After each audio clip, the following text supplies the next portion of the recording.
여러분, 제조업 몰락. 와, 이거는요, 어쩌면 대한민국에게는 최악의 상황이 될 수도 있다. 뭐 이런 얘기까지 할 수가 있습니다. 제조업이 올해 들어와서 계속 지금 어려워지고 있거든요. 제조업에 종사하는 사람들도 지금 지난 2월 이후에 계속 줄어들어요. 심지어 11월 달에는요 7만 4천 명까지 줄어들었습니다.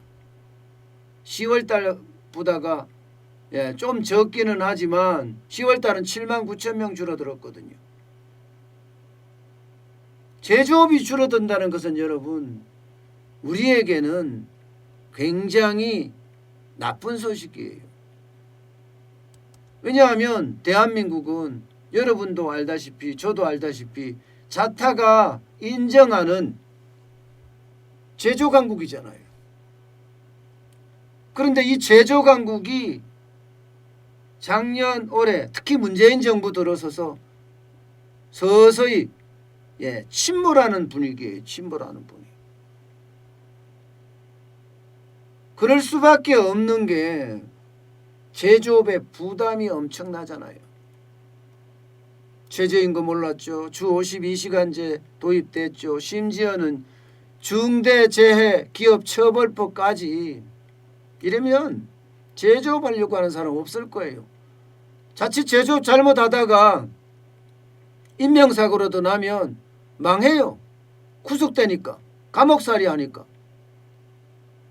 엄청난 법이 도사리고 있기 때문에 제조업자들은 오히려 내가 이거를 해야 돼? 이제 접어야 되는 것 아니냐? 뭐 이런 이야기까지 나올 정도예요. 그러니까 부담이 지금 인건비 부담이라든가 소득주도의 성장 정책에 대한 실패의 부담에다가 이제는 기업 규제의 부담까지 더 커지는 거예요. 자칫 잘못하면 감옥 가니까. 그러니 많은 기업들이 더 이상 못 버티겠다. 아예라이 모르겠다. 하고 지금 기계설비를 팔고 있다는 거예요. 산더미처럼 쌓인다니까요. 여러분, 제조업에서요 가장 중요한 것은 여기 있는 기계설비들이에요. 기계설비들. 선반이니 밀링이니 프레스니 하는 그런 기계설비들 말입니다. 이런 기계설비들은요 어쩌면 제조업에서는요 큰 희망입니다. 희망. 그런데 이 희망들이 점점 사라지고 있다는 사실이에요. 중소벤처기업진흥공단이라고 있습니다.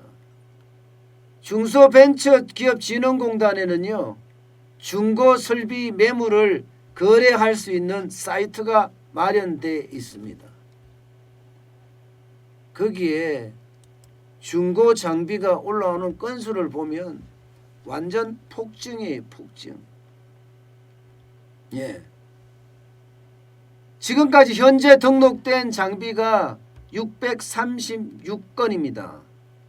작년이 429건이었거든. 작년 전체가.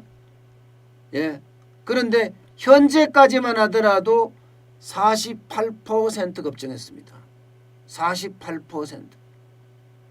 2018년이 376건, 2019년이 429건에 비하면 지금 엄청나게 늘어난 거죠. 2018년 대비 2019년도 14%가 늘어난 수치인데 이거보다 더 늘어났다고 하니까 지금 어떻게 되겠어요? 그야말로 최악이죠. 2013년 중고 설비 거래 장터를 만든 이후로 최대치라고 합니다. 그만큼 늘어난다는 거죠. 여기에다가 여러분 이미 거래가 된 것까지 따진다면 훨씬 더 많을 거라는 이야기가 나오고 있습니다. 지금 여러분 이렇게 중고 설비들, 중고 기계들이 나온다는 건 결국 한계 기업이 버티지 못한다는 이야기예요. 문제는 여러분 한 개 기업의 대출은 만기 연장이 된 상태예요. 예, 올 2월부터 계속 만기 연장을 시켜줘서 지금 현재는 얼마라고요? 전체가 보면 중소기업의 한 개 기업이나 그 다음에 자영업자 한 개 차주까지 대출 만기 연장 금액이 261조 1천억 원이나 됩니다. 엄청난 천문학적인 숫자의 돈이 대출 만기 연장됐다니까요. 그런데 지금 매물이 나온다는 이야기는 대출 만기 연장이 됐지만 버티지 못한다는 거잖아요. 버티지 못한다. 이것은 두 가지 점을 그대로 시사합니다. 첫 번째는요. 지금 경제가 어렵다. 지금 그 기업이 대출 만기 연장을 해줬지만 버티기가 쉽지 않다. 이런 얘기예요. 인건비에 운영비에 감당할 수 없다는 거예요. 매출이 늘어나야지 감당할 수가 있는데 감당할 수 없다는 게 지금 중소기업들의 현재 입장이고, 또 하나는요. 이렇게 한 개 기업이 기계설비까지 내다 판다. 이러면 대출 만기 연장을 갚을 수 있을까요? 내년 3월 31일 날 만기 연장이 돌아오는데 못 갚습니다. 그러면 이게 결국은 금융 충격으로 디폴트 선언이 되는 거니까 금융 충격으로 갈 가능성도 굉장히 크다는 이야기입니다. 굉장히 크다는 이야기. 여러분, 대한민국은 제조가 중심인 국가입니다. 제조가 중심인 국가. 그 제조를 통해서 수출을 하는 나라예요. 그런데 기계설비가 이렇게까지 시장에 나올 정도면 제조가 죽어가고 있다는 이야기입니다. 심지어 말입니다. 여기서 팔리는 제품이요. 신제품 가격의 절반 이하로 팔립니다. 절반 이하로. 절반 이하로 팔린다는 건 사가지 가는 사람이 없다는 이야기예요. 코로나19 때문에 다른 기업도 형편이 어려우니까 장비를 싸게 나왔는데도 사가지 않는다는 그런 이야기잖아요. 심지어 말입니다. 이 정도까지 가니까 이제는 일반적으로 그렇잖아요. 기계설비 팔고 땅 팔고 그 다음에 이제 파산입니다. 파산도 굉장히 많이 늘어나고 있습니다. 중소기업 연구원에 따르면요. 올해 1월에서 11월까지 파산 건수가 984건입니다. 작년 동기 대비해서 136건이 많고요. 16%나 증가했습니다. 16%나. 경매 물건도 넘칩니다. 월 평균 400건까지 나오고요. 공장의 가동률도 도대체가 안 올라가요. 도대체가. 70%에서 계속 아래로 밑돌고 있어요. 아래로. 그러니까 중소기업들, 특히 제조 중심의 중소기업들 도저히 버티지 못한다. 이런 얘기가 나오는 것도 이제 뭐 그렇게 어려운 말이 아니에요. 물론 좋은 기업들도 있어요. 반도체라든가 이런 쪽은 좋다고 해요. 반면에 원자력은 박살났고요. 원전은요. 그야말로 거의 다 폭망했다. 몇천 개가 몇만 개가 망했는지도 모른다. 통계조차 잡을 수 없다. 이렇게 이야기할 줄은 원전은 박살났고요. 조선도 많이 못 버텼고요. 자동차도 마찬가지입니다. 1차, 2차, 3차. 거의 9천여 개가 되는 자동차 부품 업체들 그 1차 업체만 그렇습니다. 얼마나 버티고 있을까? 그만큼 1차, 2차, 3차 모두가 어려운 상태로 가고 있다. 이런 얘기입니다.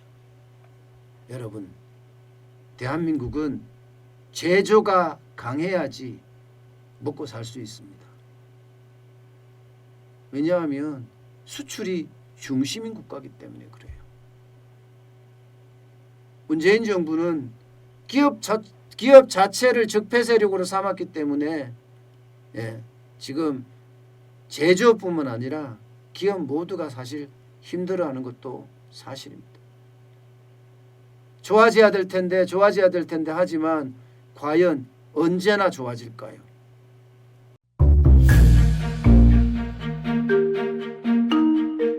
세종대왕과 샤넬 넘버5, 벤츠 자동차의 최고급 기종인 마이바흐의 공통점을 아시나요? 바로 침향입니다. 침향이란 동남아시아에서 자생하는 침향나무가 상처를 입었을 때 스스로를 보호하기 위해서 분비시키는 침향나무의 진액입니다.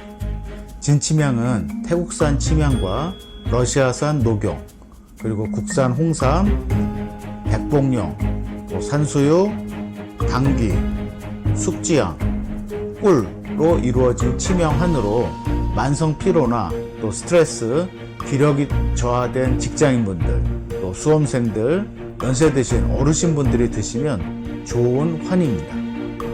진침향 여러분들께 자신있게 권해드립니다.